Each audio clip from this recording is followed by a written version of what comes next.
Call to order this regular commission meeting of the Macon-Bibb County Commission for Tuesday, February the 5th. We're delighted that each and every one of you are here, and we will begin our meeting, as is our custom and practice, with an invocation and prayer. I'd like to call at this time on Reverend Joey Ellis to come to the podium, and then I've got two students from South Macon that are going to lead us in the Pledge of Allegiance. So if they would come up and follow. Would you stand, ladies and gentlemen, for the invocation and Pledge of Allegiance as you are able? Pastor Ellis. Thank you, sir. Let's pray together.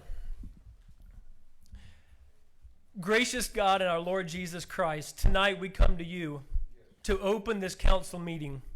More than anything, as we discuss the business of our great city, we pray that your name would be honored in all that we say and do. God, we pray a blessing upon our leadership. Your word says to give honor where honor is due, and so we honor our leaders tonight.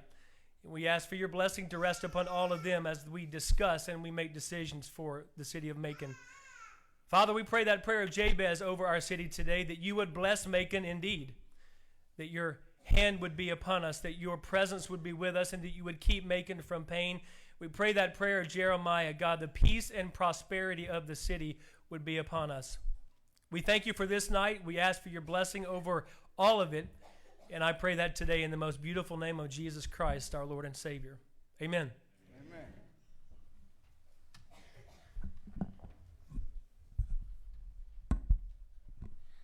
Please join us with the Pledge of Allegiance. I pledge allegiance to the flag of the United States of America and to the republic for which it stands, one nation, under God, indivisible, with liberty and justice for all. Thank you. Please be seated.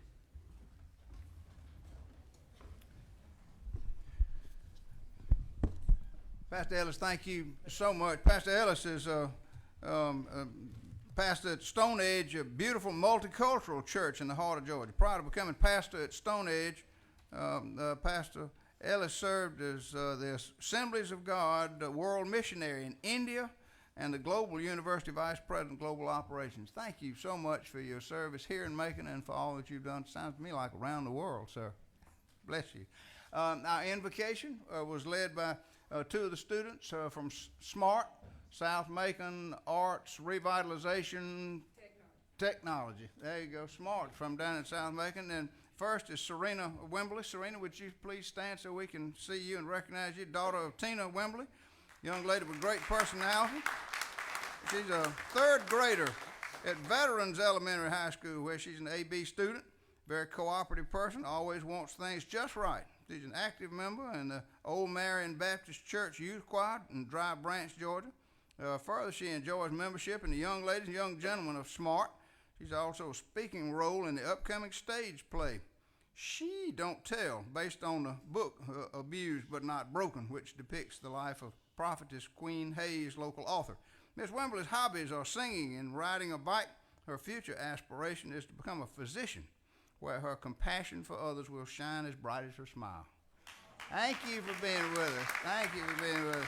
And also, Xavier Jackson is here. Xavier is the son of Rachel Haslam. He's a fifth grader at Charles H. Bruce Elementary School, where he's an AB student. He's a very serious person and always does his best at whatever he sets his mind to achieve.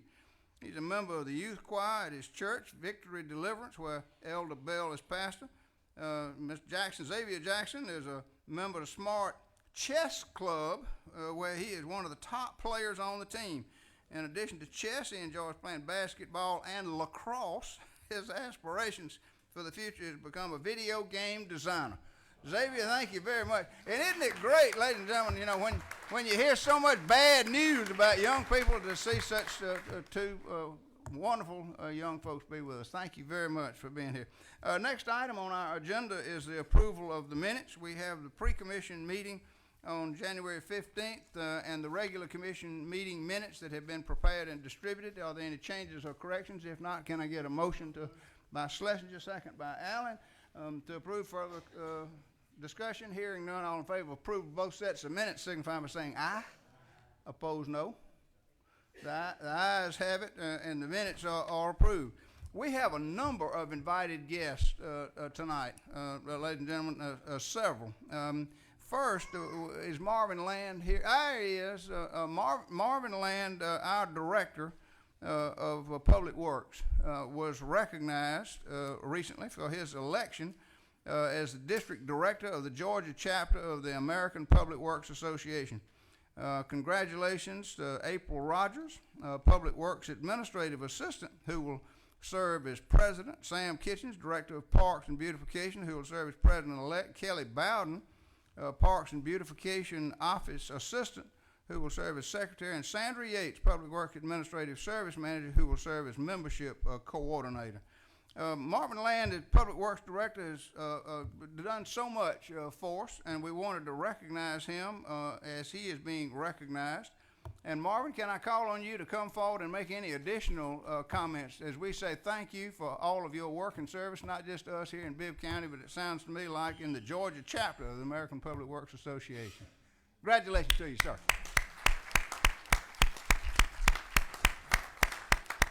It is an honor to be selected and elected, but all I can say is do not miss a meeting. But it is an honor. Thank you. You're great, Marvin. You know, like I say, we are always so proud of all of our employees, but especially Public Works employees, because when the storms come at night, and you know, they have to go out and cut trees out of the roadways and all kind of things like that. When the weather gets bad, they're the ones that get up and go out and try to help. And so we appreciate everything you do. And again, Marvin, congratulations to you. We have a short video I think we're going to cue up because another of our directors, Sam Kitchens, was recently recognized as being the Solar Advocate of the Year. Can we roll that video? I don't know that Sam is here with us tonight, but we got the video about him.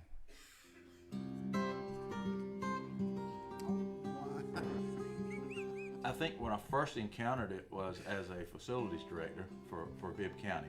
And we noticed that our utility rates were going up, and we were looking for ways to reduce our utility cost in our facilities. One of the easiest ways was solar hot water, and I realized that when we put it on 3 or 4 fire stations, we saw a big benefit. That was a success that drove me to look further. When we installed our very first solar hot water heater, the panels on the roof, we needed on-demand hot water all the time. We couldn't go without, even at 10, 11 o'clock at night. So we put gas backup on these and gas burners. We put them in May, and we didn't realize it until we had an issue in December where we didn't have hot water. And we went out for a service call and found out that the gas valve was never actually hooked up on the water heater. Several years ago, prior to the passage of HB 57, which was in 2015, a number of leaders across the state recognized that the primary market for renewable power was through customers buying it directly, having choice to incorporate solar power into their own energy mix. We don't have a lot of liquid capital, upfront capital to put into a project. And at that time, you couldn't use a third-party financing situation to be able to get the solar panels. So there's no way that a local government, most local governments would put $1 million, $2 million into a project, a 30-year return on investment. That's just not something that local governments look favorably on. So with House Bill 57, that just started the wheels turning, in my opinion. House Bill 57 and the market in Georgia that was established from incorporating these types of agreements allowed Sam and the city to, at no cost, have a solar installation built just like the one at the Sheriff's Investigative Center. Their vision and understanding allowed us to work through a process that had never been worked through before in the state. I think that was a chicken and egg type thing. It was, everybody was looking at solar. As rates increase and as the cost of solar panels and product manufacturing came down, there started to gain a lot of interest in it. People started talking about it. Honestly, I think that's what pushed House Bill 57 into play. In the beginning, we were kind of neck and neck with Atlanta because they were looking at some of the same projects we were, and I think both of us were seeing some of the same hurdles, whether local regulations or whether it be permitting processes or interconnection agreements, that type of thing. And it was A lot of it was because it had not been done before. So we were neck and neck with Atlanta on similar projects. Now, I'm happy to say that we finally beat Atlanta out on something. In the last year, we have been in that area of changing hearts and minds and changing people's perception of what solar is. For us, it's an educational opportunity to show people that this is an option. It may be right for you, it may not be right for you, but a solarized program gives you a true free option to look at everything that's out there. Going green is everybody's favorite green is the dollar, is the money. So when you can reduce your utility cost, you're saving money. And everybody likes, every company and every individual likes to save money.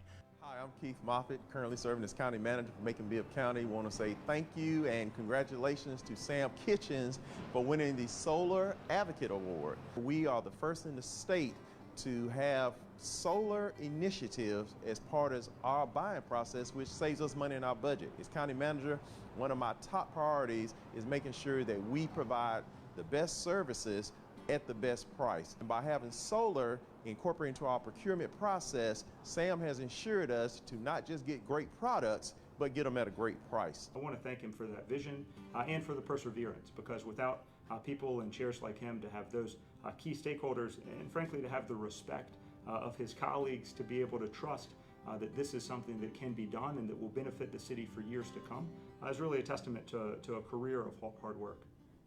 It's easy to see why he was selected as the solar power advocate.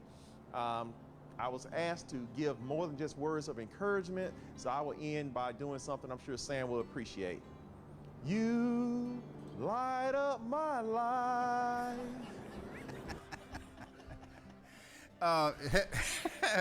Sam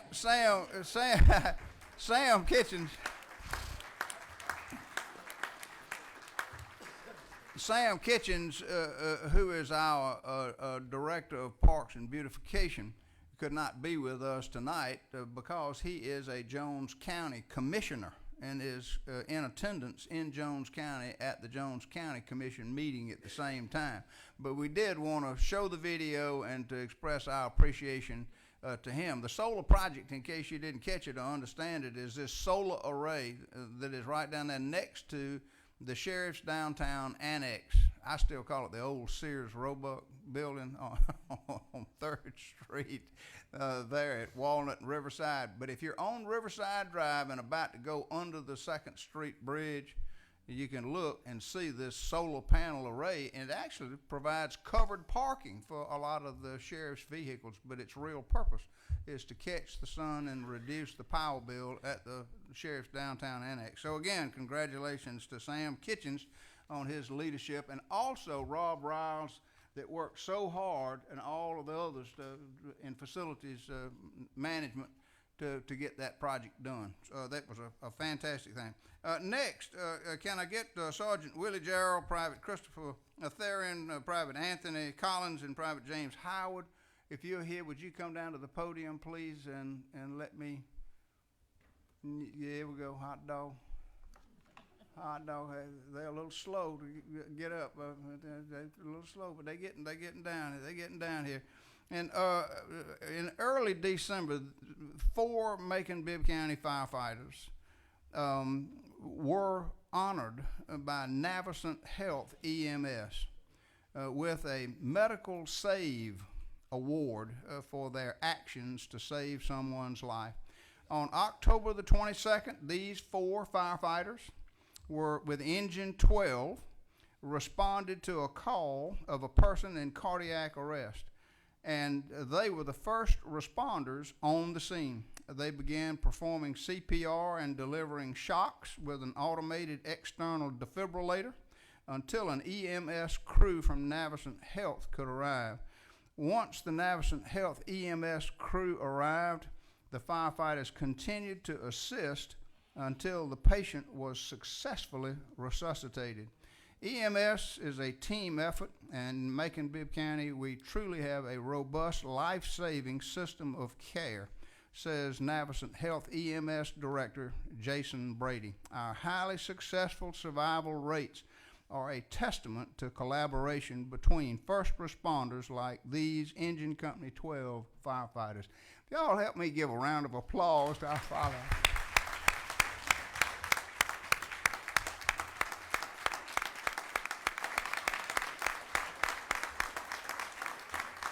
We really are. We're truly blessed. As firefighters go through their certification course, not only are they certified as a firefighter Class 1 and Class 2 now, but also they're state certified EMTs. Is that right? EMT, state certified EMTs. That's part of the curriculum that they go through. And I think part of the benefit of living in Bibb County is to have state certified EMTs on board these fire trucks, because oftentimes, whether it's a wreck or a house fire or anything else, the fire department is the first unit to arrive. So again, congratulations to you for keep up the good work. You make us proud.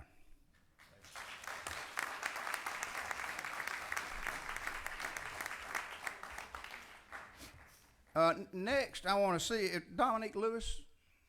Are you here? With our Martin Luther King oratorical contest recipients, or somebody to introduce them?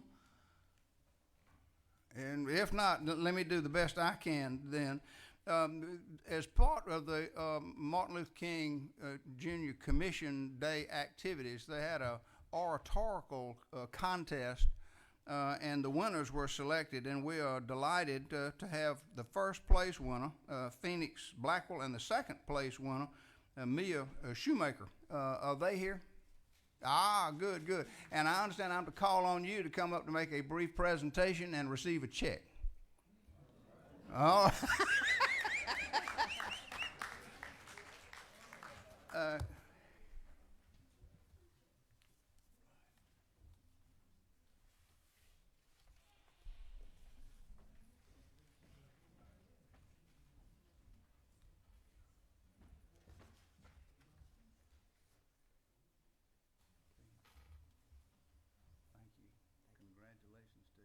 We're mighty proud of our students who participate in the Martin Luther King Jr. Day activities.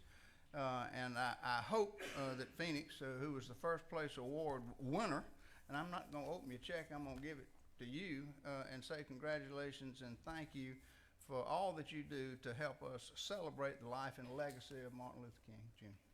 Thank you, sir. Thank you.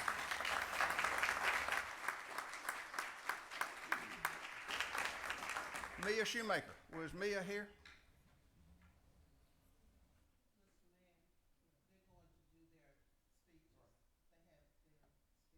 Good, good, good. So I was right. Are you supposed to do your speech or a portion of your speech? Thank you, Commissioner Lucas. I thought so, but he seemed a little reticent. I think when he got the check, and Mia, congratulations to you as well. We're mighty proud of you. Thank you for participating. And I'll let you decide which order in which you go. You were the first place winner? Yes, sir. Then you go first, please, sir. And maybe you come after him. Just a portion. Okay. I think would be fine.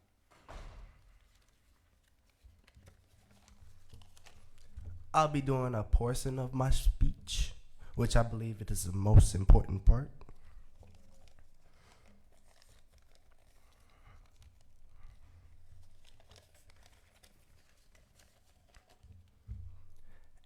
As a student, I plan to advocate against the lack of empathy by first starting with myself. I will be a role model and show through my actions how important it is to be empathetic.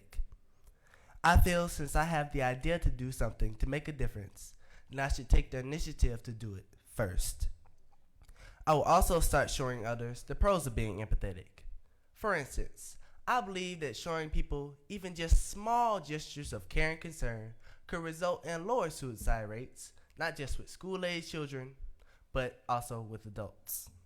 Lastly, the amount of school shootings and suicide could decrease at a large rate if there was no teasing and therefore nothing to provoke either one of these heavily impactful issues.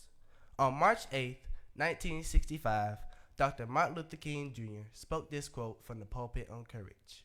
Our lives begin to end the day we become silent about things that matter. This translates to lack of empathy by saying when we, as human beings, show we stop caring for one another, and don't treat each other like we are human beings, then life itself, that very essence of what makes us human, will cease to exist. A quote from yours truly. When silence is the only sound we hear, we have become ignorant to the meaning of truth. Thank you.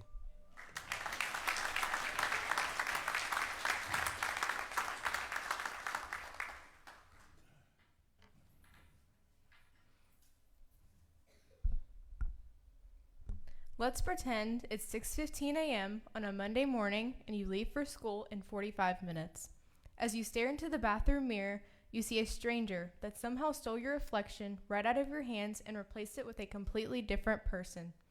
You spent the past hour covering every blemish on your face, straightening every kink out of your hair, and picking out an outfit that wouldn't make you look fat.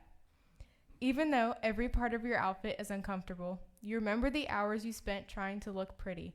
But even then, you know you'll never be as pretty as those other girls at school. We as people live in a society where people's opinions prioritize over everything else. The most important social issue in today's society is simply how this very society pushes society. As a newcomer in this strange world known as high school, I'm a prime example of how high school can make a person conscious of how they look on the outside before presenting themselves to the outside world. As you walk the halls, you take each comment, each judgment, each assumption, each opinion, each strange look, each remark, each criticism, each review, each report, each assessment, and with it your self-esteem plummets. Like a sinking ship, down, down, down. Until all that you are is something you aren't, someone you can no longer recognize. Society believes that if you aren't exactly like everyone else, you don't belong, and why should they make you feel as though? They don't. It's simply a circle, constantly turning, never ending. It's impossible to say that society is anything but the cause. However, it's also impossible to say that society is anything but the victim.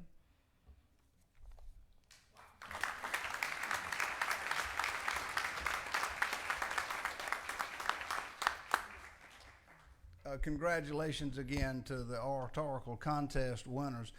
Next are the people here that are here to celebrate February as Black History Month. If you're here for that purpose, Commissioner Lucas, you were the sponsor of that. If you'd like to come down and join me here, along with anyone else that has come in for that purpose. Dr. Ficklin, I know you're here.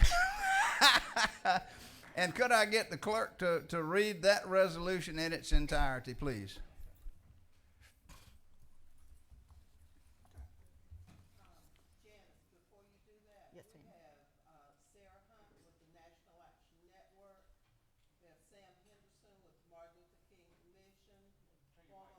See Jack Ellis, if y'all would come up.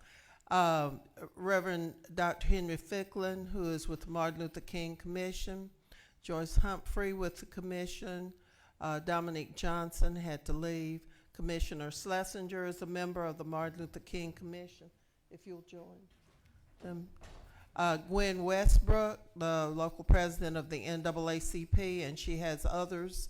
Reverend Evans Brown with the Martin Luther King Commission, Dr. Mary Butler with the Evangelical Ministers Alliance, Frankie Lewis with SMART, and if there are others representing other organizations, if you would come and join us too.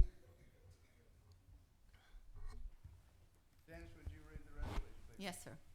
A resolution of the Macon-Bibb County Commission to recognize the month of February 2019 as Black History Month and to provide for other lawful purposes. Whereas in 1926, Dr. Carter G. Woodson, who worked in Kentucky coal mines as a child and was the son of a former slave, proposed and launched a week-long celebration of the individuals and occasions having a significant impact on African American history in America. And whereas Dr. Woodson chose the month of February to conduct this commemoration because the birthdays of two men whose actions have significantly affected African Americans in this country are in February, namely Frederick Douglass, the gifted orator, writer, and statesman, who was a tireless advocate of the anti-slavery movement, and Abraham Lincoln, who signed the Emancipation Proclamation and is considered to be one of America's greatest presidents. And whereas, as a result of Dr. Woodson's effort, Negro History Week was established to enhance the knowledge of Black history by the publication of the Journal of Negro History, published by Dr. Woodson's Association for the Study of African American Life and History. And whereas in 1976, the commemoration was extended from a week-long event to the entire month of February, officially establishing Black History Month, thereby setting aside the month of February to recognize the heritage and achievement of African Americans. And whereas during the month of February 2019, across the United States of America and throughout the Macon-Bibb County community, observances are held to increase public awareness of the importance of Black history and the numerous contributions that African Americans have made in support of their country and local communities. And whereas African Americans have made significant contributions throughout the history of the United States, such as the writings of Booker T. Washington, Phyllis Wheatley, James Baldwin, Toni Morrison, Ralph Ellison, Zora Neale Hurston, and Alex Haley, the music of Mahalia Jackson, Billie Holiday, John Coltrane, Bessie Smith, Duke Ellington, Pearlie Brown, Lucille Hegeman, Howard Tate, Randy Crawford, Otis Redding, and Little Richard Penniman. Athletes such as Jackie Robinson, Othella Gibson, Jesse Owens, Wilma Rudolph, and Muhammad Ali, Norman Nixon, Johnny Odom, Sharon Wright, and Jeff Malone. Scientific advancements of George Washington Carver, Charles Drew, Benjamin Banneken, and Mae Jemison. Leaders such as Frederick Douglass, Mary McLeod Bethune, Thurgood Marshall, Martin Luther King Jr., Shirley Chisholm, Lucy Craft Laney, and Barack Obama, and the bravery of individuals such as Sojourner Truth, Ellen and William Craft, Pinckney Benton Stewart Pitchback, Fannie Lou Hammer, Rosa Parks, and Rodney M. Davis. Whereas Macon-Bibb County recognizes the significance of Black History Month as an important time to acknowledge and celebrate the contributions of African Americans in this nation's history, and encourages the continued celebration, not only during the month of February 2019, but throughout the remainder of the year, by including the history and contributions of African Americans in the year-round educational curriculum. And whereas it is important that we recognize the ethnic and racial diversity of the United States enriches and strengthens the country, and that we continue to reach out in seeking to understand one another in a peaceful and loving way. And whereas this resolution will benefit and promote the health, safety, morals, and welfare of the citizens of Macon-Bibb County, and now therefore be it resolved that the Macon-Bibb County Commission, and it is hereby so resolved by the authority of the same, that the Macon-Bibb County Commission recognizes the month of February 2019 as Black History Month, and urges the citizens of Macon-Bibb County be mindful of the contributions of African Americans and of all the citizens throughout the year. Members of the commission, you've heard the resolution. All in favor of the resolution signify by saying aye. Opposed, no. The ayes have it. The resolution is adopted. Thank you, each and every one of you, for being here today to help us celebrate. Commissioner Lucas, any additional comments that you would care to make at this point? Good. If she said that's good, that's good. Thank you all for being here. This is great.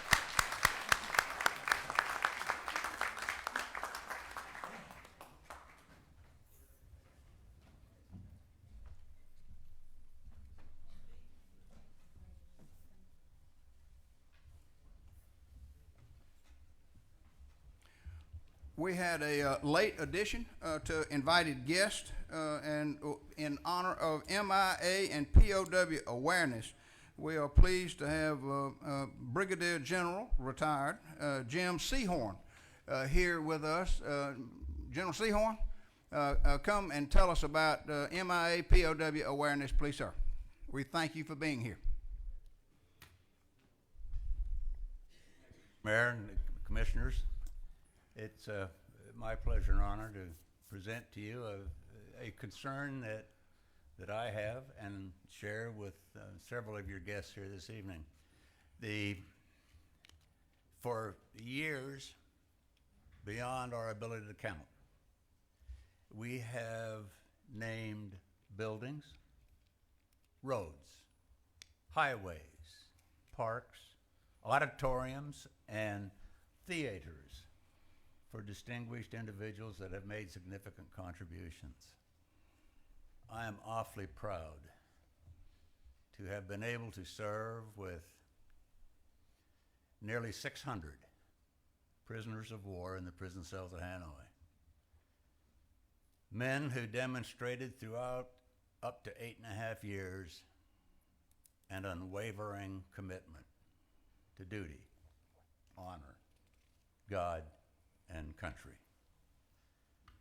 With the reconstruction of the I-16-17 interchange, there's going to be a need to redesignate, to give it a new name, perhaps a new name, perhaps retain the old. Bob Jones was lost in the service of his country.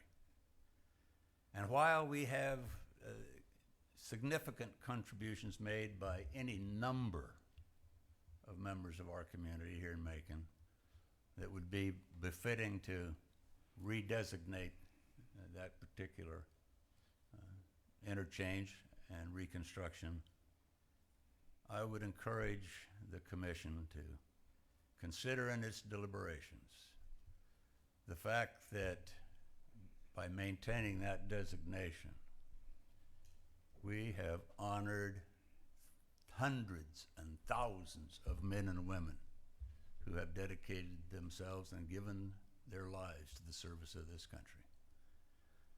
It's all fitting, I think, when we consider the location of that interchange and the traffic through it coming from Florida, from the north, from the south, from the east, all with an appreciation for those folks who have served this country as represented on that possibly redesignated interchange. So I just ask that you consider in the deliberations retaining a recognition of those who have given the ultimate sacrifice to their country. Thank you. General Seahorn, thank you very much for being here, and thank you for those comments. There are no other invited guests on my agenda, but thank you each and every one for being here. You're all very important people to us, and we appreciate you being here. The next item on our agenda are comments from the public about items that are on the agenda for action tonight, so that we hear your comments before we vote. First, we've got Sarah Hunt that wants to talk to us about item C on the agenda. Ms. Hunt, thank you for being here. You're recognized for 5 minutes.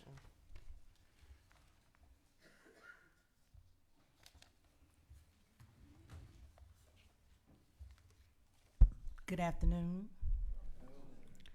The reason why I'm addressing this issue, I think we need to be careful in the type of authority we give to our different commissioners. Sometimes that authority is misused. Right now we have a serious problem with the tax assessor's office and the tax commissioner's office. We're moving to have an investigation of those two offices.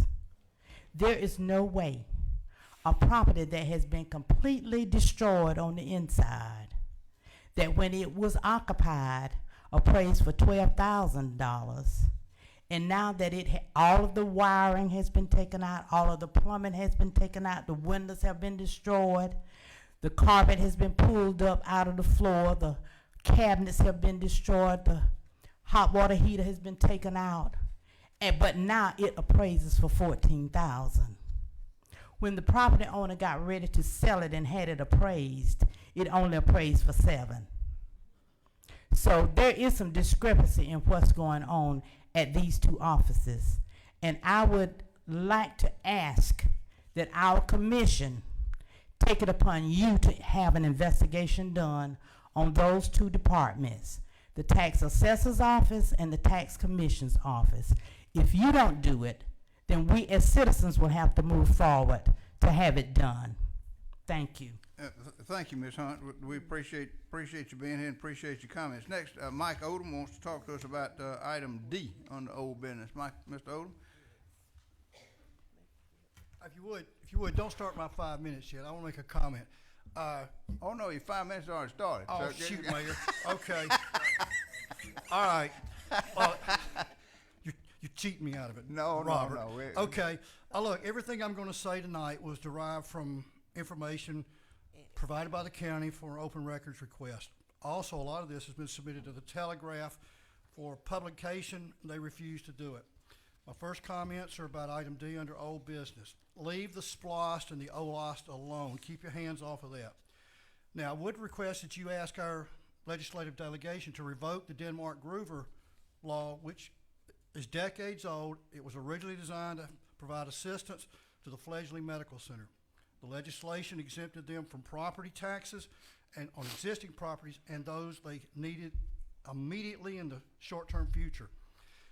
The medical center is now one of the most profitable entities in Middle Georgia. They have co-opted this legislation for unintended benefits for their organization. From the open records request, I was provided with $300 million of property that is now tax exempt. When they buy a piece of property that was paying property taxes, it is now taken off the tax rolls. It becomes tax exempt. In many cases, it doesn't have a thing to do with urgent or immediate care. If this public knew what Nympha Saunders was using this for, you'd throw rocks at her office. We're paying her property taxes. Year after year, the medical center is currently shifting nearly $10 million of property taxes to us. Carlisle Place should be paying $655,000 of property taxes. They pay $0. Revoke the Denmark-Groover legislation. Now, take $1 million of that 10 for Commissioner Bivens' concern about blight remediation. Reduce our property taxes 2 mills. That still leaves over $2 million you can put in the general fund, which is half of what you got right now. Why would any commissioner object to this? I hope you wouldn't. Low-hanging fruit. My second comment is something that's on the agenda for new business, item E. This has also been submitted to the Telegraph numerous times as an opinion piece. They continue to refuse to publish it. In fiscal year 2018, Bowden Golf Course received $235,000 in revenues from operations. They required $685,000 to pay their bills. They lost $450,000 of cash. On top of that, the county spent almost $300,000 of SPLOST monies on the golf course. Folks, they spent nearly $750,000 of money for public leisure. If this group up here thinks that's a wise use of our money, I don't even want you operating a lemonade stand, much less our government. Sell Bowden Golf Course, save that nearly $500,000 of losses, put it in a fund, a general fund. Put the proceeds from a sale in the general fund. Take $500,000 out of SPLOST if you want to do something, and buy Dodge Chargers and equip deputies out there. We need them in our community right now. Listen to this. When a golf course is closed, a golfer goes somewhere else and plays, has a good time, and goes home. When someone's murdered, the deceased never goes home. They go to the morgue. Why would you object to this? My last comments are in regard to a video that played over the weekend in which the mayor was introducing a new plan to expand bus lines to the far extremities of the counties. There were several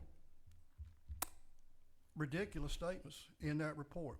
First, the statement was made that new bus lines would bring more people downtown to shop and dine, and that would create more new jobs.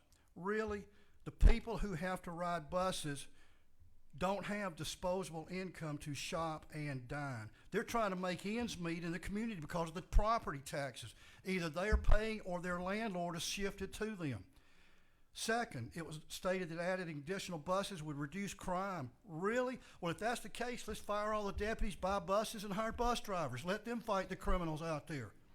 As I've already said, the only thing that's going to reduce crime around here is more Dodge Chargers, deputies arresting lawbreakers. How's this money going to be paid? How are you going to pay for this? I hope you're not thinking about adding more to the tax burden people. That article insulted bus riders, it insulted every deputy sheriff, and it insulted the taxpayers. Please, folks, start acting like responsible leaders. Don't make me run for mayor. That'd be a 4-year migraine headache for some of you. By the way, Ms. Ross, I have 2 more open letter requests for you. I have copies of the request and all this information that I'll leave for the public. Thank you, Mr. Odom. We Give it. appreciate you being here and appreciate your comments.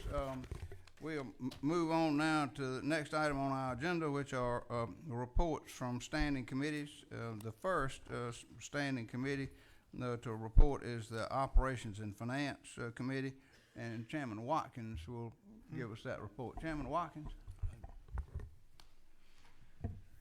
Thank you, sir. The Operations and Finance Committee met on January 22nd, 2019 and took the following action. We received a monthly update from the Finance Director and a report from the Information Technology Department regarding new tracking software for employee staffing. The committee approved the following ordinances: a budget amendment to the FY19 Budget General Fund to account for the reinstatement of funding for the furlough days reduction. An ordinance to amend the code governing the frequency of yard waste collection and the date for receiving an application for exemption from solid waste fees. A resolution authorizing Newtown Macon to issue an RFP for 2 vinyl banners containing art to be temporarily hung at the parking garage located at 440 Mulberry Street, and an agreement with Terminus Advisors for an employee and retirement benefit insurance consulting services.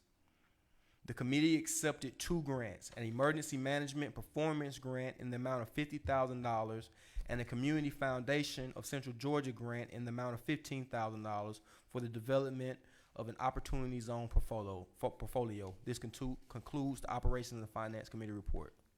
Thank you, Chairman Watkins. Next committee to report, Economic and Community Development Committee, and Chairman Lucas will give us that report. Chairman Lucas. Thank you, Mr. Mayor and fellow commissioners. The Economic and Community Development Committee met on January 22nd, 2019 and took the following actions.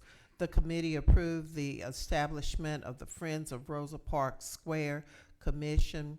That legislation was sponsored, the principal sponsor was Mayor Pro Tem Tillman.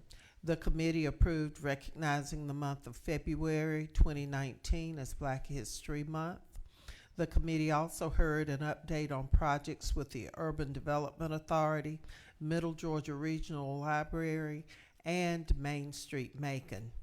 The committee approved appointing Ernesto Aguirre II, Darren V. Ford, Reverend Jada Sims, Justin S. Hollingsworth, Jordan E. Scott, and Wayne Woodworth to serve as members of the Keep Macon-Bibb Beautiful Commission.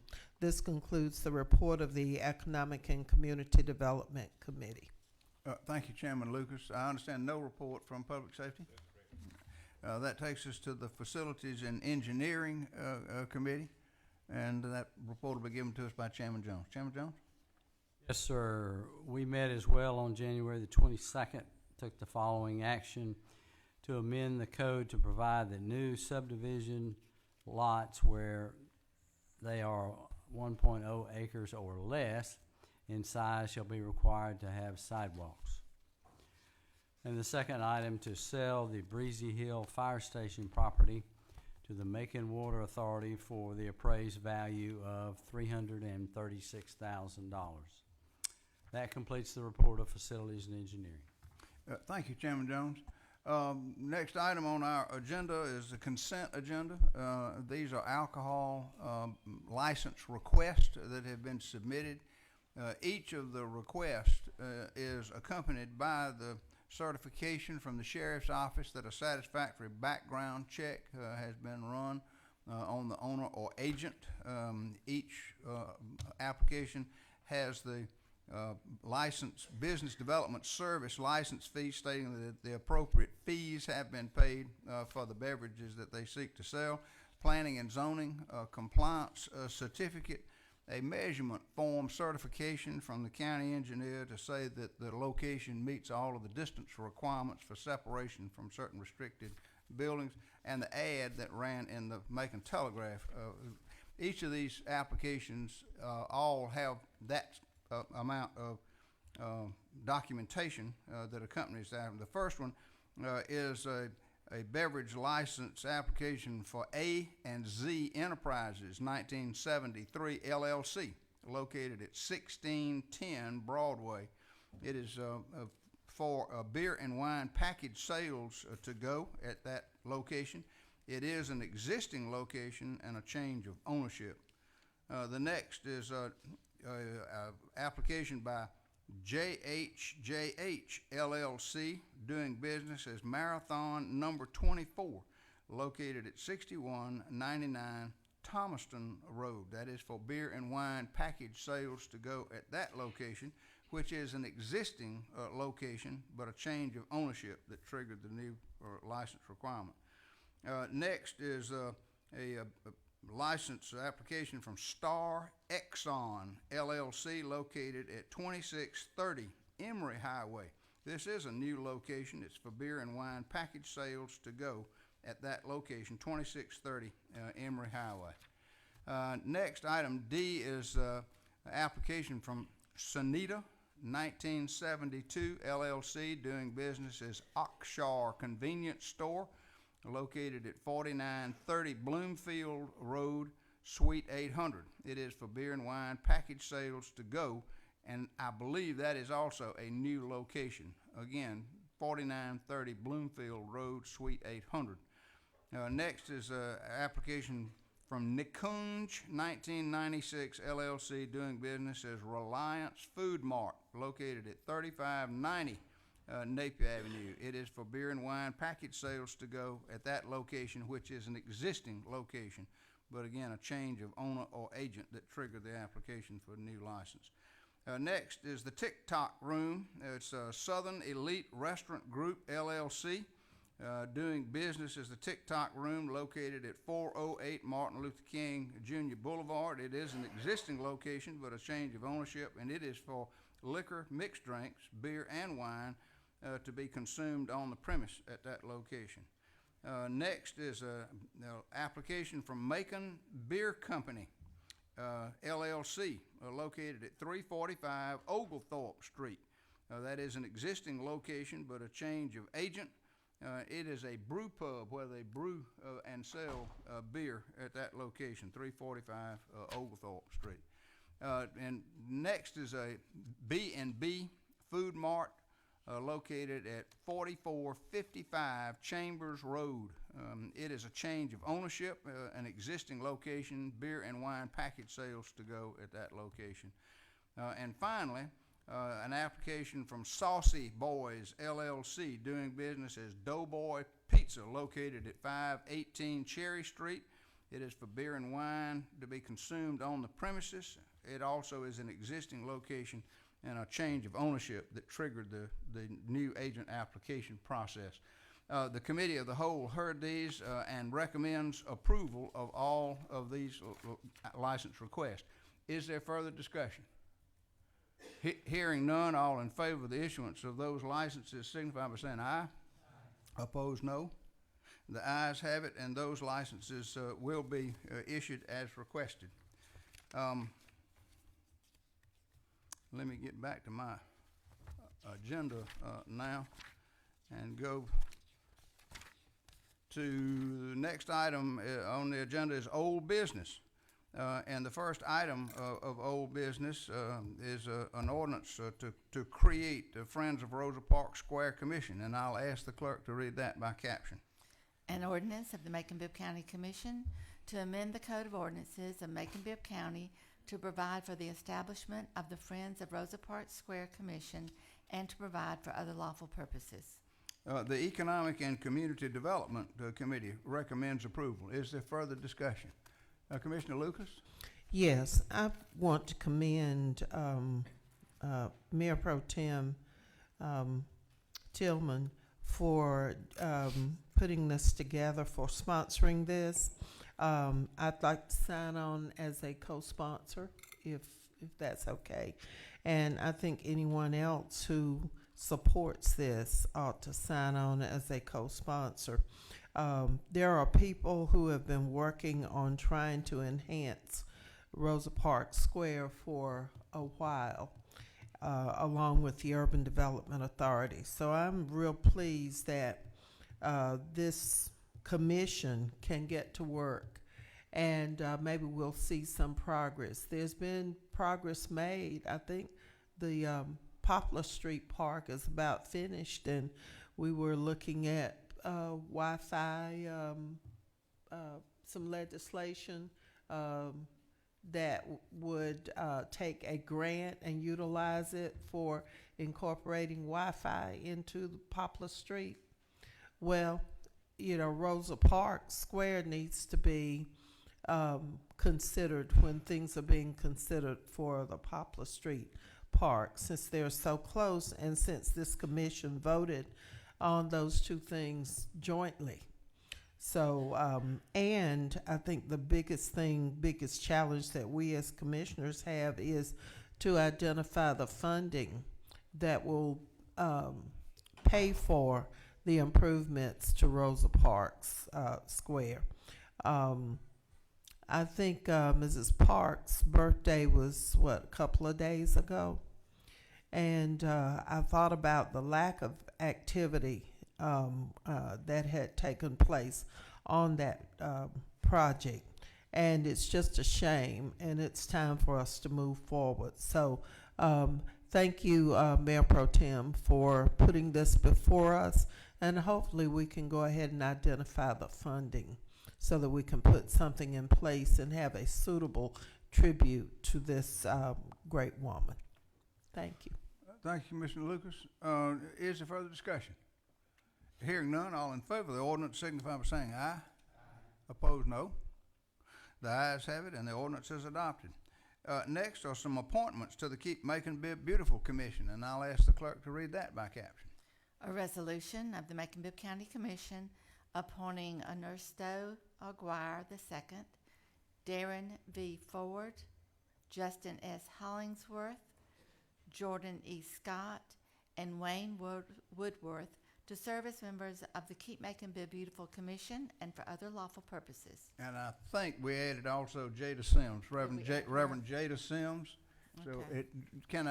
if that's missing, can I get a motion to amend it by Schlesinger, second by Commissioner Lucas? All in favor of that amendment, signify by saying aye. Opposed, no. Okay, so then we're voting on those that were named, and in addition, Reverend Jada Sims. Is there further discussion?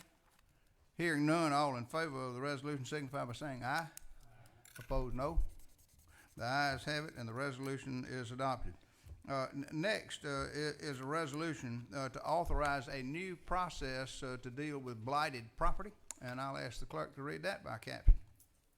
A resolution of the Macon-Bibb County Commission authorizing the tax commissioner to utilize the proposed subsequent sale process with regard to real property that fails to sell when originally presented at tax sales and for other lawful purposes. The Blight Ad Hoc Committee and the Committee of the Whole recommends approval. Is there further discussion? Hearing none, all in favor of the resolution as amended by the committee signify by saying aye. Opposed, no. The ayes have it, and the resolution is adopted. Next is item D, which is a request of the local legislative delegation, and I'll ask the clerk to read that by caption. A resolution of the Macon-Bibb County Commission requesting that the local legislative delegation introduce legislation during the 2019 session of the Georgia General Assembly for the purpose of amending Georgia's SPLOST law to provide that blight remediation capital projects may be included in the demolition of structures on public and private property throughout abatement actions and for other purposes. Committee of the Whole recommends approval. Is there further discussion? Mayor Pro Tem, got your light on, sir. Yes, sir, Mr. Mayor. This time of the year is when we as a local body and the citizens have the right to reach out to our local delegation. We had the pleasure, at least about 12 of us a couple of weeks ago, in going up, asking and making a presentation as well. It was at least 6 commissioners and at least 4 to 5 business persons. And I just want to commend Commissioner Watkins, who shared some great information as far as where we are and where we're going and moving forward with our finances. And there are certain things that only our local delegation can do. It is 8 of them, and I would encourage folks to get to know your local delegation. And when we use the term local delegation, these are the men and women that have been elected by Macon-Bibb county citizens to represent us in the state capitol in Atlanta.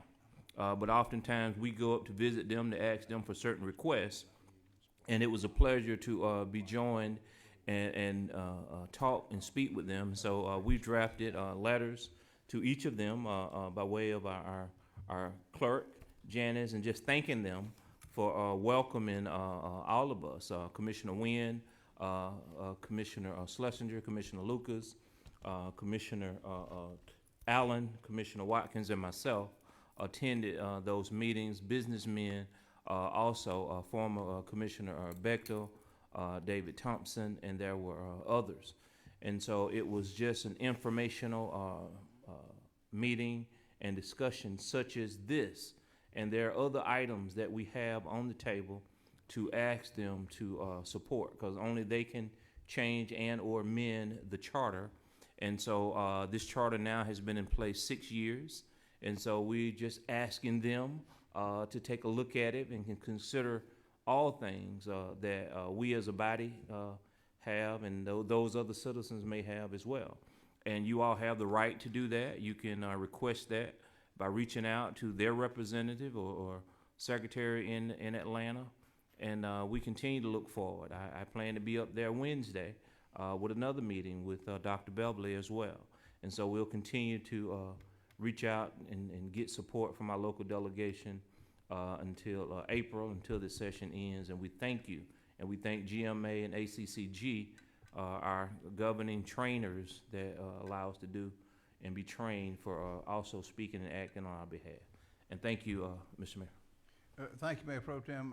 In light of some previous comments that were made earlier, I've asked the county attorney to give a very brief explanation of this legislative request. Mr. Drake?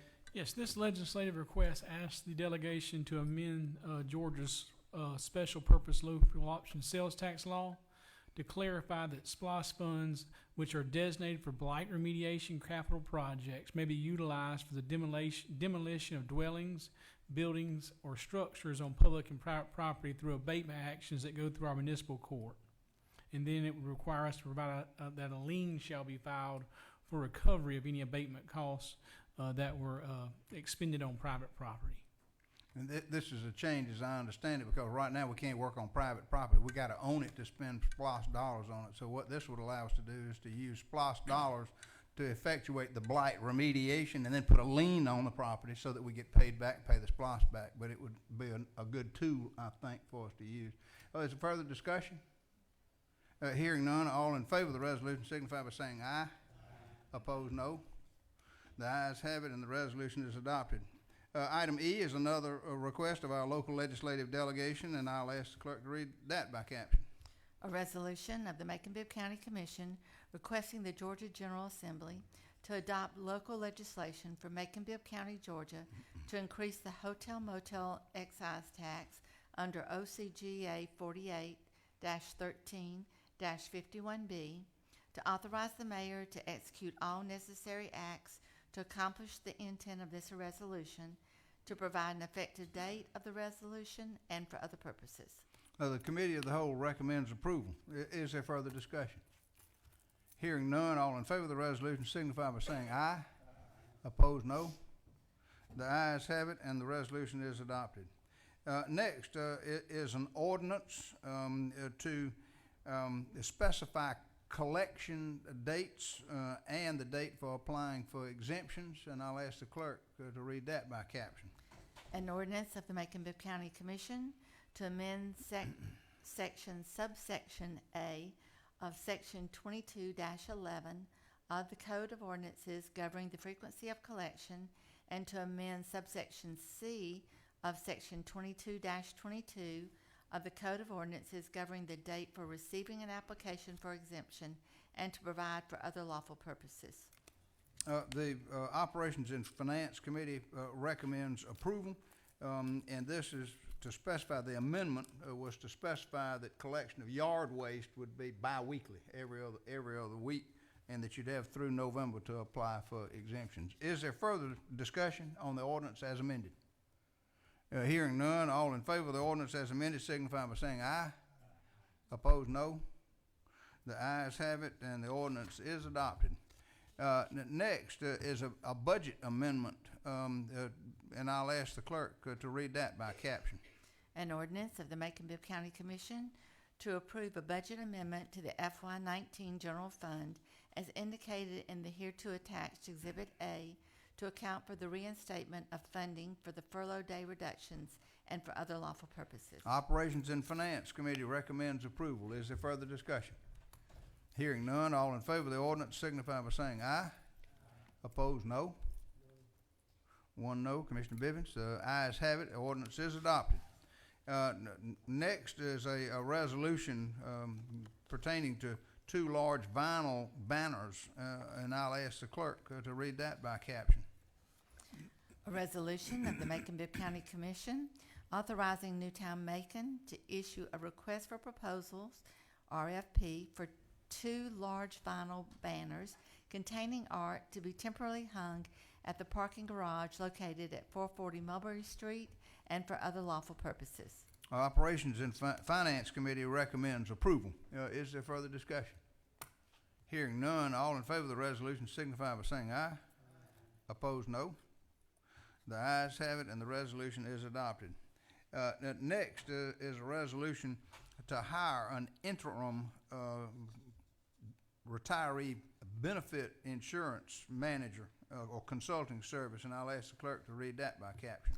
A resolution of the Macon-Bibb County Commission to authorize the mayor to execute an employee and retiree benefit insurance interim consulting services agreement between Macon-Bibb County, Georgia, and Terminus Municipal Advisors, LLC, for Macon-Bibb County and for other purposes. Operations and Finance Committee recommends approval. Is there further discussion?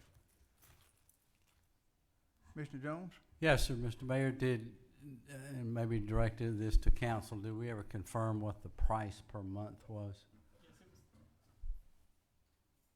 $6,000 a month. Okay. Thank you. Further discussion?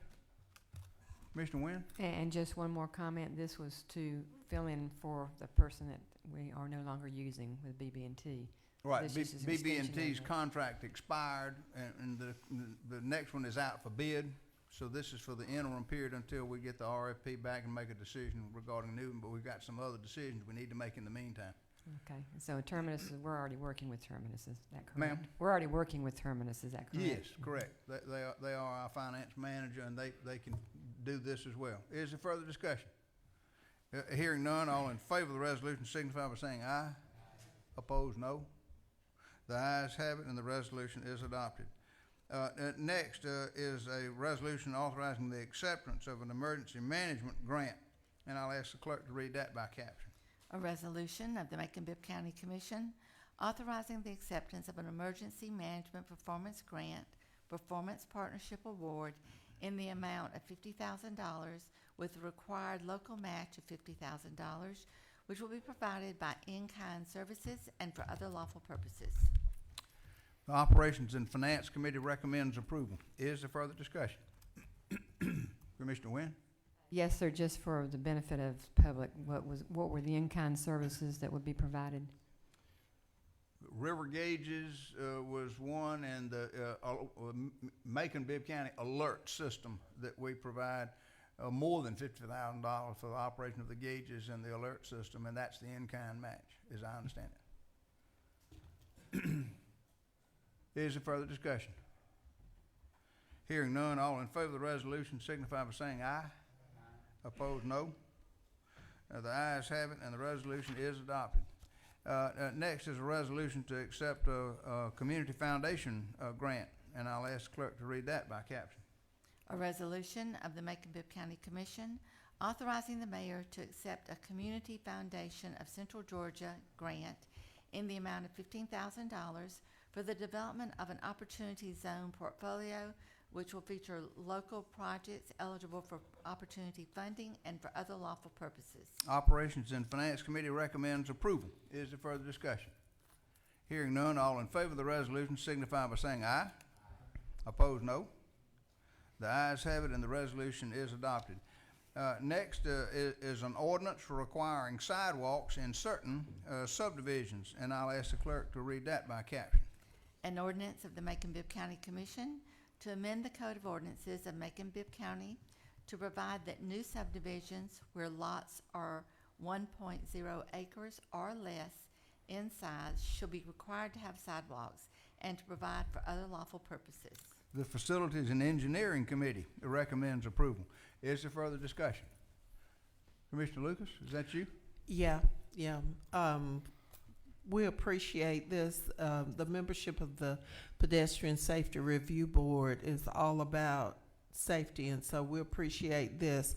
This will lead us to a discussion of where we need to place sidewalks in communities, established communities, neighborhoods that have no sidewalks. And when we did the research, we found that many areas around schools don't have sidewalks, and so that will be a priority. And then also older neighborhoods, just there were no sidewalks put in. And so this is part of we're very happy in pedestrian safety that that was included in the SPLOST so that some funds can be used for sidewalks to make it safer in all neighborhoods. So thank you, Commissioner Allen, for sponsoring this. Thank you, Commissioner Lucas. Commissioner Wynn, got your light on next. Yes, sir, thank you. I just, is this for new development? Is that correct? So Correct. We don't have anything in this resolution for old neighborhoods, established neighborhoods. Hang on just a second. And I just want you to comment on the fact that this will probably increase this cost of the sale of homes in the new development too. Commissioner, I'll recognize you, but we try not to have back and forth. But Just going to answer a question. Yes, Yes, right. this will probably do that. I'm not a builder, but they used to do this years ago, probably when you were a little girl, and you had sidewalks. Children don't have sidewalks anymore, so we have to find a place through the safety of adults as well as children. We asking people to get out and walk, and that's what they need to do, and get on the sidewalk and stay out of the road. And my next one, I will have one coming probably soon, asking that we start looking at old subdivisions where we can start doing that, because how much is a life worth? And we'll be able to work something out that way. Thank you. Thank you, Commissioner Allen. Is there a further discussion? Hearing none, all in favor of the ordinance signify by saying aye. Opposed, no. The ayes have it, and the ordinance is adopted. Next is a resolution to sell the fire station on Forsyth Road, and I'll ask the clerk to read that by caption. A resolution of the Macon-Bibb County Commission to authorize the mayor to sell the Breezy Hill Fire Station property located at 4065 Forsyth Road to the Macon Water Authority for the appraised value of $336,000 and to execute any and all documents necessary to accomplish this transaction and for other purposes. The Facilities and Engineering Committee recommends approval. Is there further discussion? Mayor Pro Tem? Yes, sir, Mr. Mayor. Just want the commission to know that we are working on a resolution to bring before you after the sale of this. I know it's in the process, but to bring it back to the body to be reimbursed for the blight funds of the purchase on Napier Avenue for that particular fire station. You're gonna have a fight with the fire chief. He wants a new truck out of this. Well, he can have a new truck, but we would like our blight funds. We would like our blight funds that we spent for that property back to go toward other blighted areas. We got to have proceeds first, then we can talk about what we're going to do with them. Is there further discussion? I deserve that. I'm sorry. I deserve that. Is there further discussion? Hearing none, all in favor of the resolution signify by saying aye. Opposed, no. The ayes have it, and the resolution as amended is adopted. Next are some appointments to the Fire Civil Service Board, and I'll ask the clerk to read that by caption. A resolution of the Macon-Bibb County Commission to confirm Mayor Robert A.B. Rickard's reappointment of Clifford Russian and Mary Hicks Wimberly to the Macon-Bibb County Fire Civil Service Board, and the appointment of Dominique Johnson and Jody Palmer to the Macon-Bibb County Fire Civil Service Board, and for other lawful purposes. Actually, it was the Economic and Community Development Committee recommends approval. Is there further discussion? Hearing none, all in favor of the resolution signify by saying aye. Opposed, no. The ayes have it, and the resolution is adopted. That's the end of the old business, and I think we're at new business. There are several items of new business. Let me read right quick. These will all be referred to committee, and the committees will take them up and other legislation next Tuesday morning at 9 a.m., February 12th, in the committee meeting room, which is behind us here. Do check the agenda, which comes out on Friday afternoon, because additional items may come down during the week that will be referred to committee and be taken up. The agenda comes out on Friday afternoon and contains all of the resolutions and ordinances that will be considered by the committees on the following Tuesday. The first is a resolution to appoint Walt Miller to the Central Georgia Joint Development Authority for a term of 4 years. I'm going to refer that to the Economic and Community Development Committee. Next is a resolution to authorize the mayor to select that option approved by the commission for purposes of changing the guaranteed minimum interest rate of the fixed annuity contract available under the Macon-Bibb County Deferred Compensation Plan and Trust. I'm going to refer that to the Operations and Finance Committee.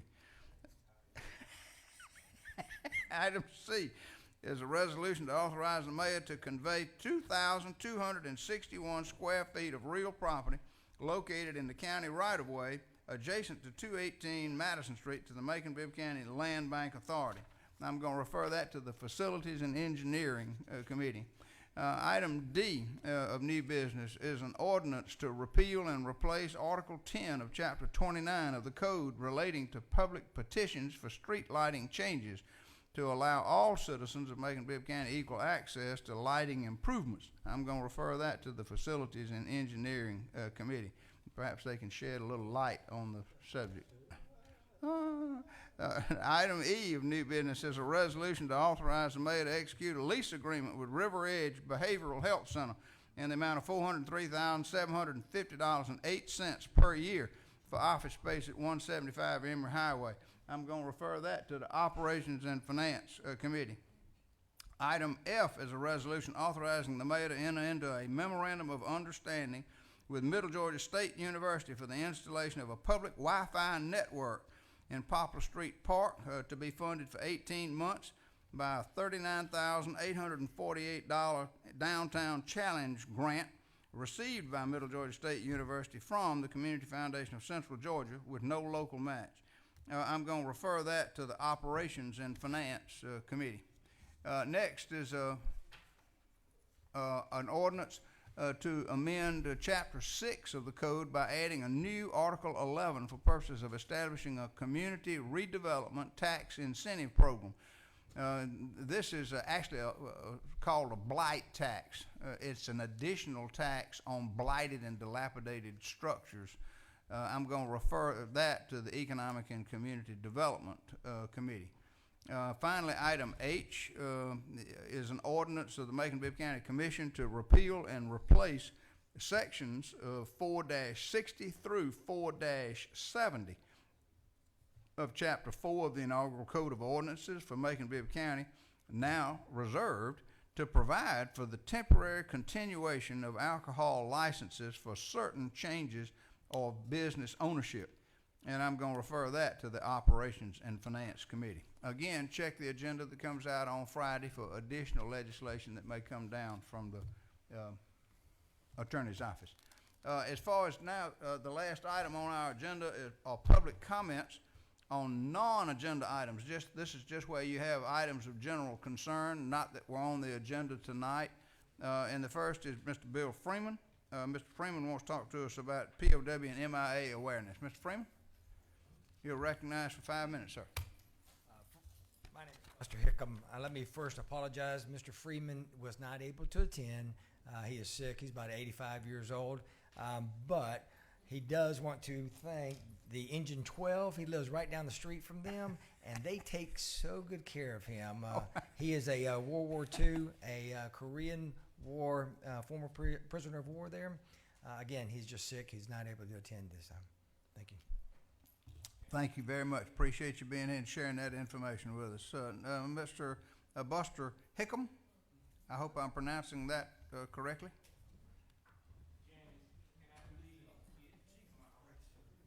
What? What do you want?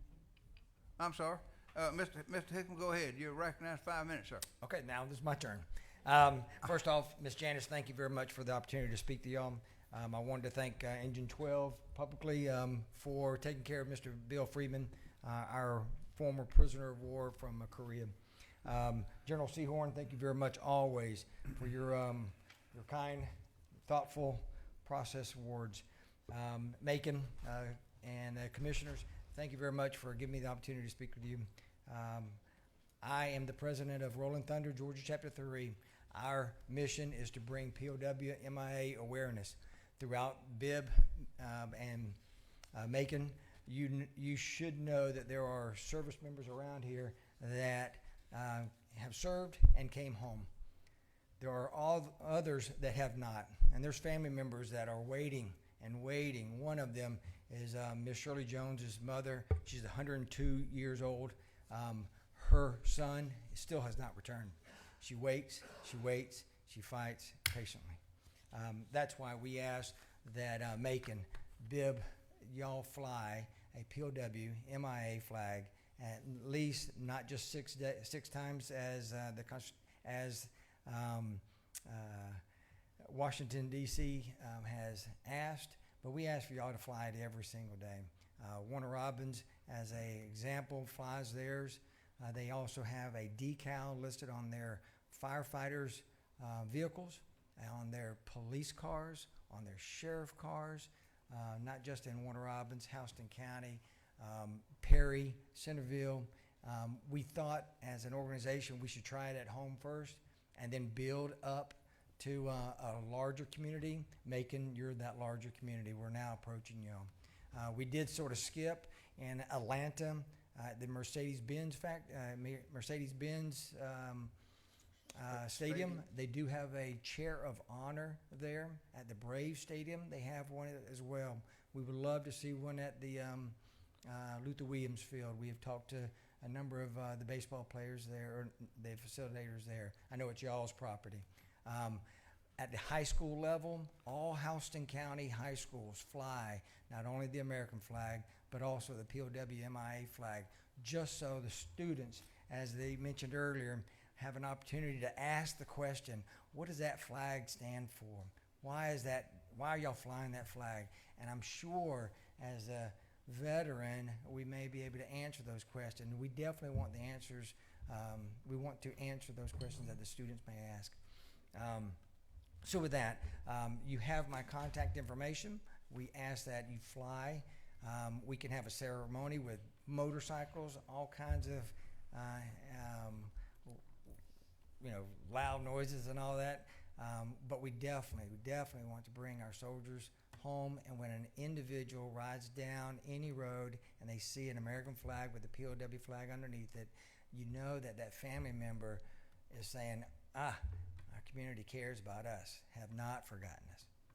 Mayor, Commissioners, thank you very much. Thank you very much, Mr. Command. We do have a MIA POW flag on permanent display in Yes, the sir. lobby. I hope you saw that. Yes, sir. But your request about flying on the pole outside the building, certainly we'll give that good consideration. Yes, And sir. thank you very much for being here and for being part of Rolling Thunder. Thanks, sir. Yes, sir. Does that result in a resolution from this commission? Right, you could introduce a resolution to right. That's fine. Thank you very much. Yeah. Mr. Donald Richardson is here with us again tonight. Mr. Richardson, we're pleased to see you, sir, and recognize you at this point for 5 minutes for some of your grassroots reflections.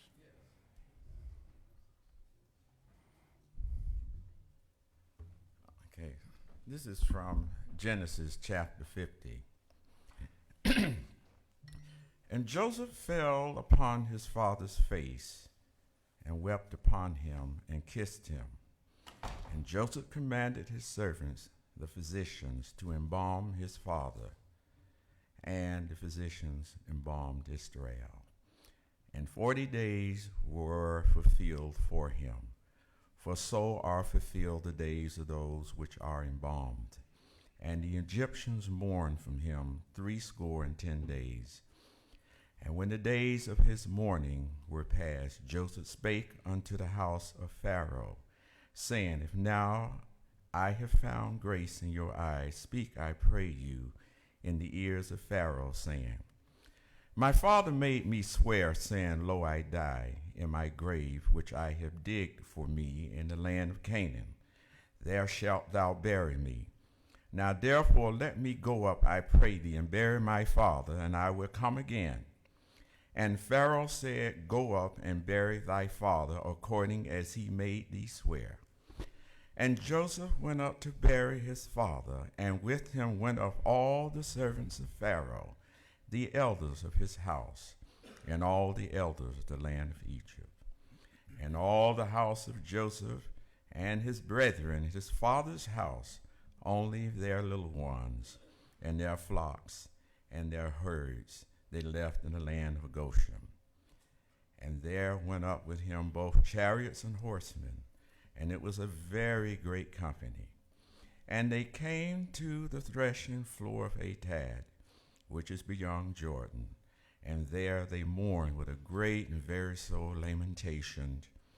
And he made a mourning for his father 7 days.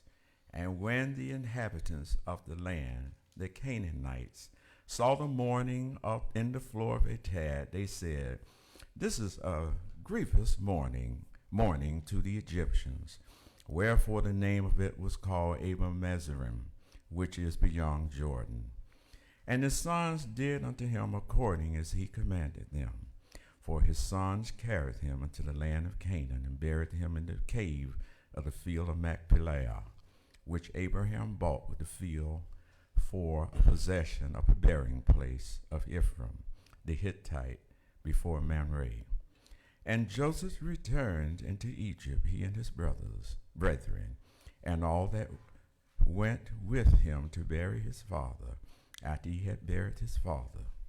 And when Joseph's brethren saw that their father was dead, they said, Joseph would peradventure hate us, and will certainly requite us of all the evil which we did unto him.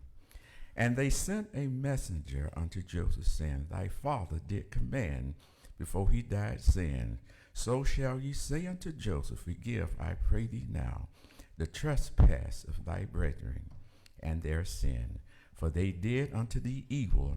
And now we pray thee, forgive the trespass of the servants of the God of thy father. And Joseph wept when they spake unto him. And his brethren also went and fell down before his face, and they said, Behold, we are thy servants. And Joseph said unto them, Fear not, for am I in the place of God? But as for you, ye thought evil against me, but God meant it unto good, to bring to pass, as it is this day, to save much people alive. Now therefore fear ye not. I will nourish you and your little ones. And he comforted them and spake kindly unto them. And Joseph dwelt in Egypt, he and his father's house. And Joseph lived 110 years. And Joseph saw Ephraim's children of the third generation. The children also of Machir, the son of Manasseh, were brought up upon Joseph's knees. And Joseph said unto his brethren, I die, and God will surely visit you, and bring you out of this land unto the land which he sware to Abraham, to Isaac, and to Jacob.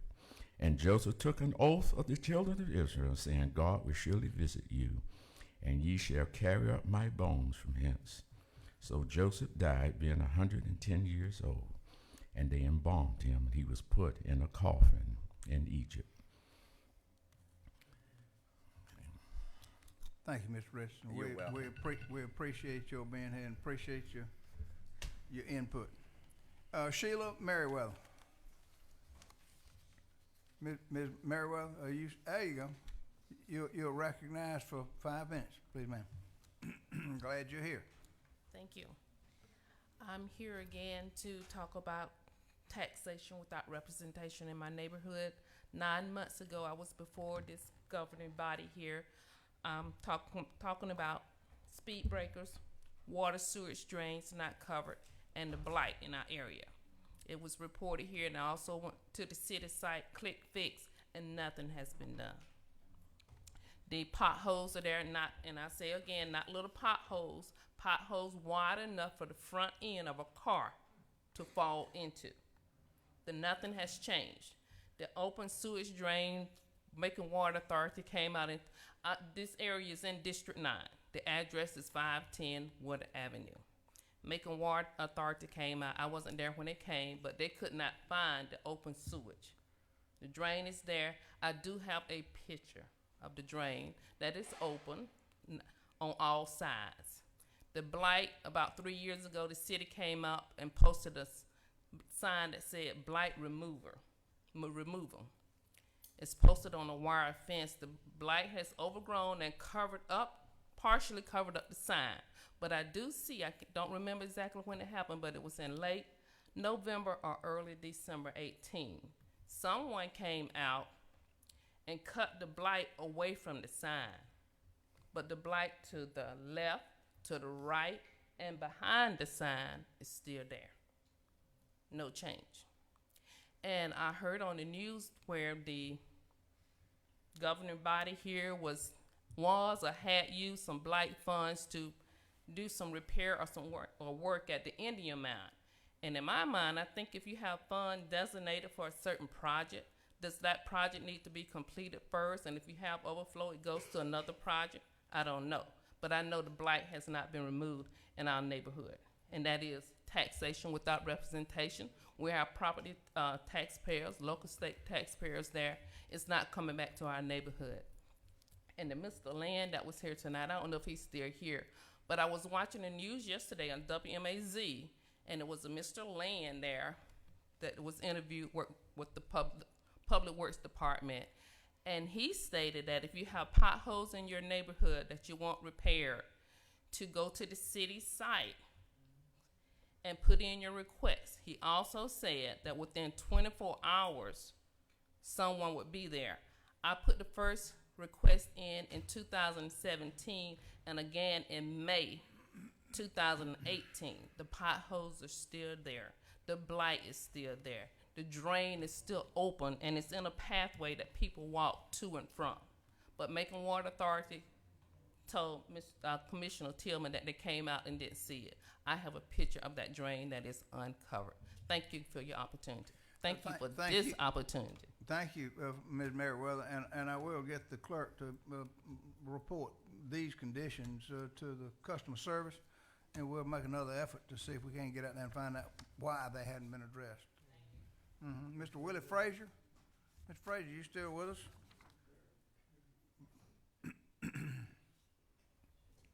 You're recognized for 5 minutes, sir. How you doing, Mayor and Commissioners?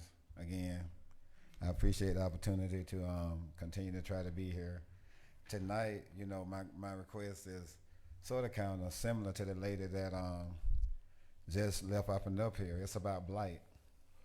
And my reason for that is I know because I come to a lot of the meetings and different stuff what blight is. And even though some types of blight I'm against or either opposed, I was looking at one of my friends' pages today, and he's a leader in this community, and he was talking about an area of something that needed blighting, and then I heard the word taxes, blight tax behind that. And I know what blight is, but what I don't understand is blight tax. And if there is a tax for the blight situations, because blight is also taught, and I always hear blight up on the opportunity zones. But one thing that I recognize in being some of the people is a lot of us don't know what opportunity zones are. You know, if you knew what opportunity zones are, then you would know the areas that this blight is either working in or looking at, because every area in Macon is not an opportunity zone. That's why it's picked for certain places there's opportunity zones, and certain places get looked at and looked about, and certain places get missed. But we want to know what them opportunity zone areas are, so that way we'll know what to do when it comes to having something done about blight. And I agree with the idea of taxes where blight is concerned, where I saw this individual speaking on, but where is the tax money going when it's more than 7 times the amount of what regular taxes is? Is it going to help the city of Macon deal with our blight problem? Is it going to turn around and help the situations of where, you know, we come up and we're short of funds in areas that we need other funding? What is that tax going to entail? You know, I really like to check deeper into it and find out what that tax is going to entail, so I know that it's going in the right places if it's going to be a tax. You see what I'm saying? We're not all the time against taxing, but what I am against is the people being taxed all of the time for everything and every situation, you know, that's needed in our city. Because our city, if we're being taxed the way we are and paying the way we are, then the city shouldn't look desolate in most areas and then look outstanding in some other areas. Let's try to find a way to make the whole city and the city as a whole look outstanding, and not just outstanding where I live or outstanding where I belong or outstanding where everything is coming to me. Make it look outstanding where I'm at as well, because in South Macon where I live at, every day I come out my door, you know, there's blight everywhere, and they look really, really bad. And I want South Macon to look good. I want Pleasant Hill to look good. I want East Macon to look good. North Macon already look good. I want to live out there. But, you know, I understand, but I want all of Macon, including the north side, even though it look good, to look better. Let's do the whole city and bring the whole city up. Thank you, Mayor, and thank you, Commissioners. Appreciate Thank you. you, Mr. Frazier. We appreciate you being here, appreciate your comments. Finally, Mr. Wade Horton, you've been very patient and been waiting on us, so we want to recognize you for 5 minutes, sir. Thank you very much.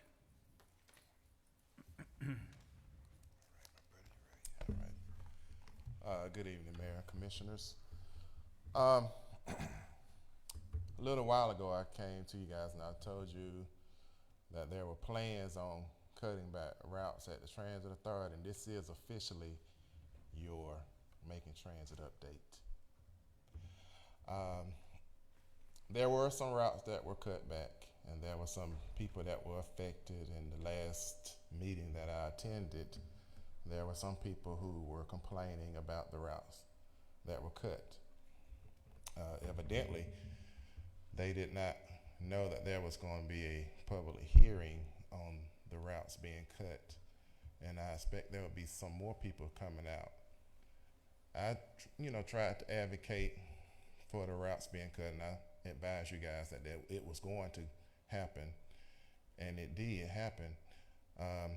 But the only route that I really could advocate for, because I don't ride any of them really, but the only one that I could advocate for was the route that would be going out to Zebulon Road on Saturdays that they were going to cut out on Saturdays entirely. And my position on that was that that's the only theater in town, and there are people who shop at certain stores, and that's their store, and they don't want to go to any other store but that one.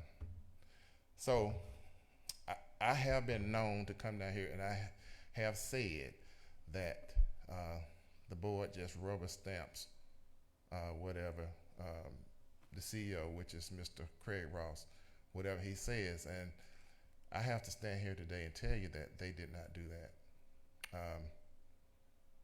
They talked about the Saturday route, and a question that I had asked is, where's the data? Where, how much money is it gonna save?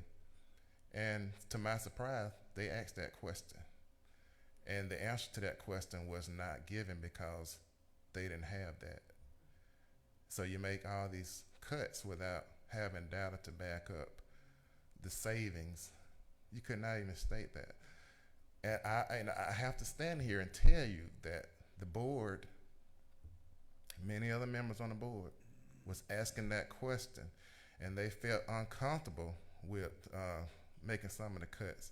But they went on and made some. But the Zebulon Road, which I and some more people advocated for, they were really uncomfortable with cutting off a piece of Macon from people who would not have access to that portion of town for a full day. They were uncomfortable with that, so they made a compromise and cut it off half a day instead of the whole day. I wasn't exactly pleased with that, but I was pleased that they didn't submit to Mr. Ross' request to get rid of that day altogether for people. There was a lady that came down and said, I'm so glad y'all didn't, because I love to shop at that store. And so I get up early in the morning and get back before it shut down about 10:30. Now, I'm sure there are going to be several people who come to that, who go shopping, and they're not going to be able to get back home on the bus the way they came, because they're probably not going to be familiar with that. My question is, how much are you saving from shutting down that bus for half a day? Probably not very much. And for the reason is really not a real good reason, because the reason is to improve the on-time performance. If you remember, when we had the issue with the funding of the government libraries and all this, Mr. Ross stated that once funding was restored, that he was going to restore the buses back to its capacity, which was 3 was on one route and 2 was on a lot of other routes. It's important to have that, because the reason that those 2 buses was on some of the routes and the 3 buses on the other routes is because it enabled people to catch the bus at 30-minute intervals. Right now, you're looking at an hour or more, and that's if it's running on time. So the purpose of this was not to save money, in my opinion. It was to improve on-time performance at the expense of the riders. And this is something that we need to really look at. And as I say, I'm going to applaud the board for not just rolling over. And they did stand, and they made a decision that was not popular with the CEO. Thank you. Thank you, Mr. Horton. We appreciate your patience, appreciate you being here, and thank you very much. There are no points of personal privilege. Wait a minute. Commissioner Wynn? Yes, sir. Thank you. I'm sorry I didn't let you know about this earlier. I was pleased with tonight when we first had our recognitions of our good citizens, both our employees and our citizens, and the many things they accomplished. I think that those are people we should continue to recognize. At the same time, I listen to the good citizens of this community and listen to your ideas, good ideas, and I think your ideas are ideas to bring our community forward to make it a better community. And I want us as commissioners to start listening to some of these ideas, truly listening to these ideas and taking some of them into consideration, because these citizens, you guys are not talking against us. They're talking with us and for us to make this community better. They're giving us good ideas, like the MIA. That's a great idea. And I think there are a lot of good comments made tonight from good citizens that we need to be listening to as a commission. Thank you, Commissioner Wynn. No other points of personal privilege. We've reached the end of our agenda. Can I get a motion to adjourn? And without objection, we are adjourned. Thank you, ladies and gentlemen.